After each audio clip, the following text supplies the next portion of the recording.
Scorpio, welcome to this just-in-time tarot reading. Now, if you're watching this, Scorpio, trust that there is a message here for you, and that message begins with a time for healing, balsamic moon. Feels like things coming into balance here. Maybe you can finally take a sigh of relief in a situation. Oh my goodness, take time to breathe out. So literally a sigh of relief. So maybe a worst case scenario that you thought might happen doesn't happen. It feels like finally a struggle or a push is over here and you can get out of that sense of fight, flight, or freeze. That's what I've got. Okay, let's go further. Scorpio, I've got the Oracle of the Angels and I have got truth. Okay, maybe you learn the truth of a situation and it's a relief. Maybe it's a relief to have the truth. Maybe it's a relief to get maybe a verdict or an outcome that you've been waiting for. This is intriguing. Okay, now let's go to the full tarot deck, Scorpio. I have got the beautiful Moonchild Tarot here, and the first card out is the Eight of Wands. You know, this is usually associated with a message or a communication that shifts your direction. It can bring change, and it can bring really quick change. So maybe you learn the truth, or you get an answer or an outcome that you've been waiting for, finally a sigh of relief, and you can move in a new direction. Sounds exciting, actually. Now let's keep going. Well, that was the Page of Wands, which is associated with good news. So Seven of Cups coming through, and sometimes the Seven of Cups is like everything's kind of hanging in the balance, right? We don't have the answer or outcome quite yet. Therefore, you know, we don't know if this is coming into fruition. So maybe that's where you are right now. Hasn't really materialized yet, but you're being told that the truth, the answer, the outcome is coming. And then you will have the clarity, Ten of Wands, around what you're doing here.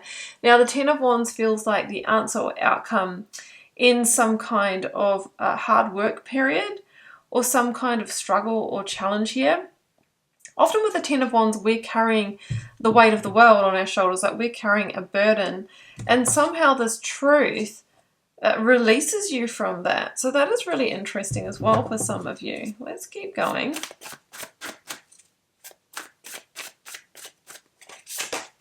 The Five of Cups. So the Five of Cups is often an energy of disappointment, an energy of loss. You know, maybe you have been through something like this, and then we've got an energy of being realigned. So we have to remember that sometimes when we go through a disappointment and something doesn't work out our way, it's because we are being realigned to something better. So that's kind of what I'm feeling, and maybe you learn the truth of that, or it all sort of falls into place when you get this new message, because I just feel like you're moving towards a new beginning. Yes, the Empress, that is so much greater, so much more abundant than where you were heading before. So the Empress is usually associated with money, financial abundance, fertility, birth, conception. So what I'm sensing here is that you've been trying to make something happen towards one of those goals or outcomes. There's been a disappointment or loss that you've had to heal from, and you've had this kind of time to sort of recover from that, or you're being asked to.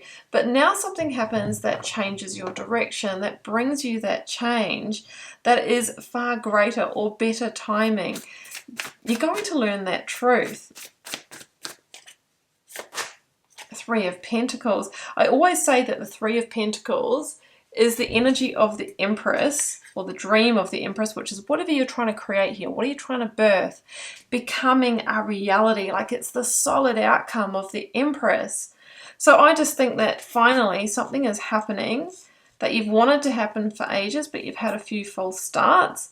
You know, maybe you learn the truth behind something here, and that, you know, gives you the clarity to finally make this happen.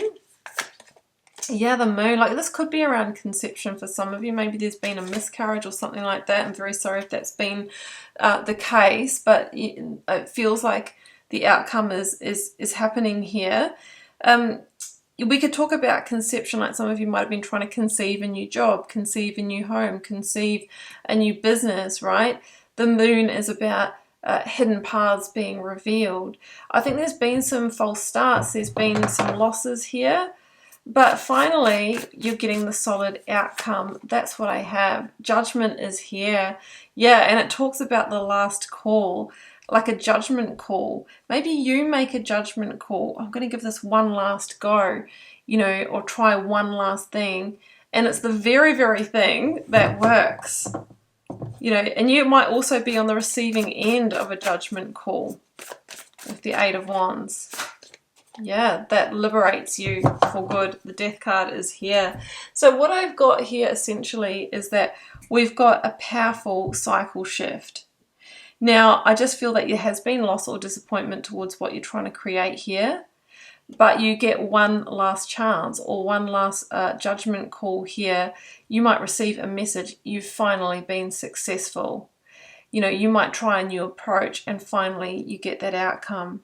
Because the Death card, this particular one, is about transformation. You can see liberation, you can see transformation, you can see happiness here in this card.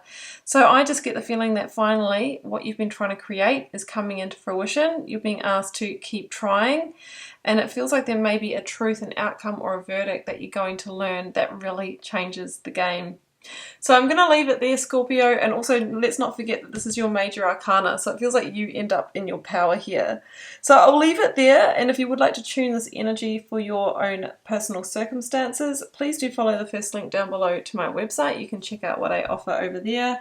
Don't forget to like, share, comment, hit subscribe on your way out. I'd be so grateful for that. I'll see you back here in 2 days' time, Scorpio, for your weekly tarot reading.